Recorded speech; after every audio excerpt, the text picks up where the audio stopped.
Vamos a continuar entonces, mis queridos amigos, y les he estado mostrando cómo se han ido consolidando estos polos que hoy vemos ante nuestros ojos y nadie lo puede negar. A raíz de la destrucción de las Torres Gemelas, amigos míos, surgió la guerra en Irak. ¿Qué ocurrió, amigos míos? Fue disuelto.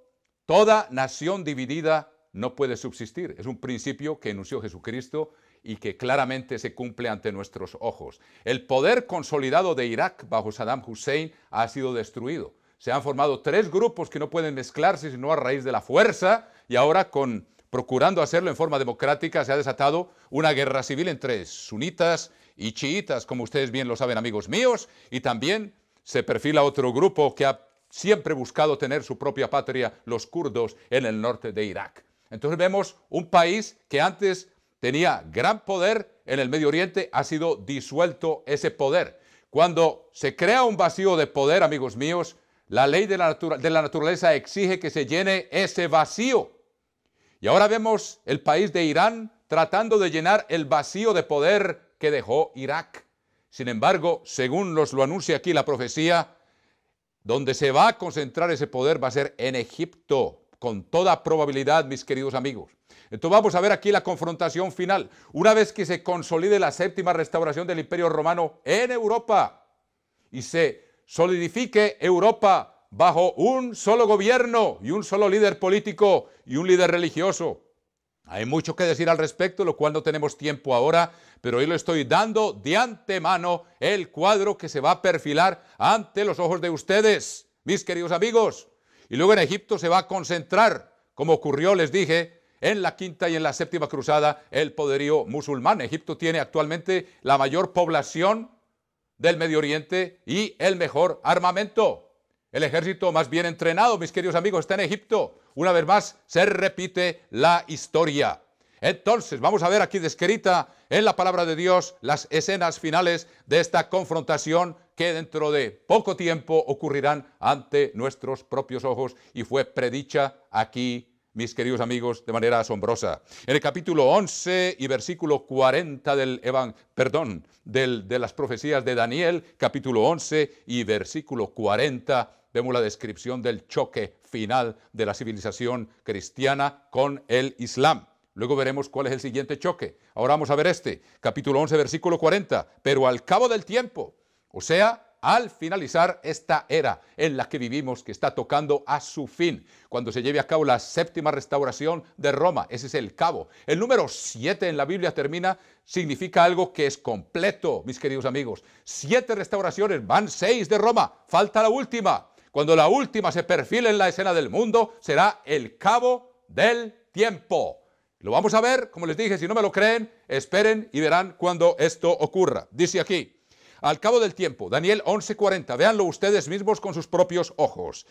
El rey del sur contenderá con él. ¿Con quién? Aquí en el contexto se trata de una contención otra vez. Ahora es más entre Estados Unidos y el Medio Oriente. Se acerca una entre el Imperio Romano consolidado y el Medio Oriente, tal como ocurrió a lo largo de la Edad Media, tal como ocurrió durante las cruzadas, mis queridos amigos.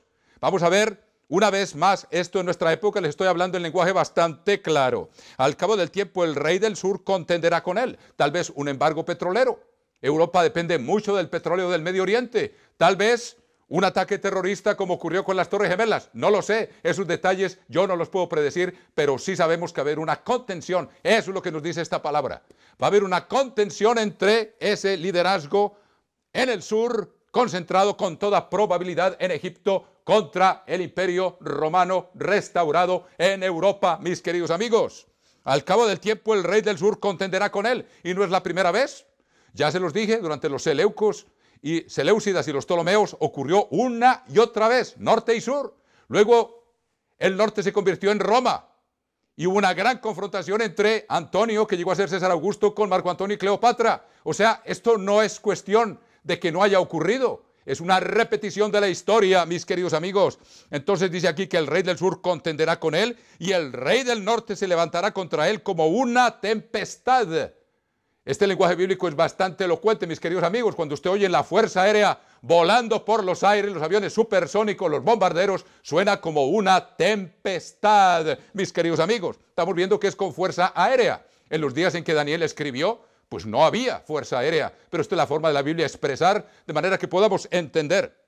Se levantará como una tempestad con carros y gente de a caballo. Esto es artillería, los tanques de guerra, mis queridos amigos, cuya fuerza todavía se mide en caballos de fuerza. Y muchas naves, o sea, con un ejército, con una armada naval. Ahí lo ven ustedes, una combinación de un ataque fulminante tipo Blitzkrieg, como los ataques que Adolfo Hitler realizaba, mis queridos amigos. Y entrará por las tierras e inundará y pasará. O sea que va a ser un ataque violento, rápido y contundente, mis queridos amigos.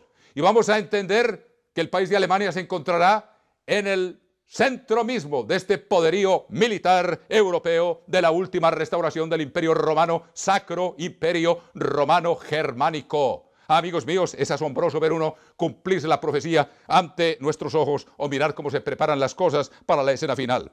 Entrará a la tierra gloriosa y muchas provincias caerán. O sea que esa invasión del norte de Europa se viene y entra a la tierra gloriosa, que es la tierra de Israel y Jerusalén, porque siempre fue el punto focal de las cruzadas. Hubo 9 cruzadas, esta es la 10ª y última, así como es la 7ª y última restauración del Imperio Romano y la última concentración del poder musulmán en Egipto, mis queridos amigos. Y dice, entrará a la tierra gloriosa y muchas provincias caerán, mas éstas escaparán de su mano. Edom, Moab y la mayoría de los hijos de Amón. Saben, amigos míos, una de las claves para uno entender la profecía es conocer los nombres de las familias que les dieron origen a las naciones de hoy. Edom era un ser humano, era hermano de Jacob, pero los descendientes de él hoy día todavía la Biblia los llama así. La clave es saber quiénes son. Ahí es donde está la clave para entender esto. Ya les daremos más estudios al respecto. Fascinantes, amigos míos. Y luego dice Moab también. Y Amón. Amón, entre otras cosas, la ciudad de Amán, en Jordania, aún lleva el nombre de su progenitor. Amán viene de Amón, que era uno de los hijos de Lot, el sobrino de Abraham. Por eso la Biblia es un libro de actualidad, mis queridos amigos, y podemos entender el desarrollo profético en esa forma. Dice, extenderá su mano contra las tierras y no escapará el país de Egipto. Entonces vemos que el ataque, vemos quiénes escapan, Edom, Moab y los hijos de Amón. O sea, Jordania se va a escapar de ese ataque, probablemente porque va a estar aliada con los países del norte. Pero Egipto no va a escapar. Es muy interesante, mis queridos amigos, que Mussolini atacó, como ya consolidado el Imperio Romano, cuando lo estaba consolidando la 6ª restauración, atacó a Etiopía y Egipto se escapó. Eso fue antes de la Segunda Guerra Mundial. Luego Rommel trató de apoderarse de Egipto y en la batalla del El Alamein, al sur de Alejandría, el mariscal Montgomery detuvo las fuerzas del Afrika Korps de Rommel y no se pudieron apoderar de Egipto. Estamos hablando de la última guerra mundial. Esta es la primera fase de la Tercera Guerra Mundial y esta vez Egipto no va a escapar.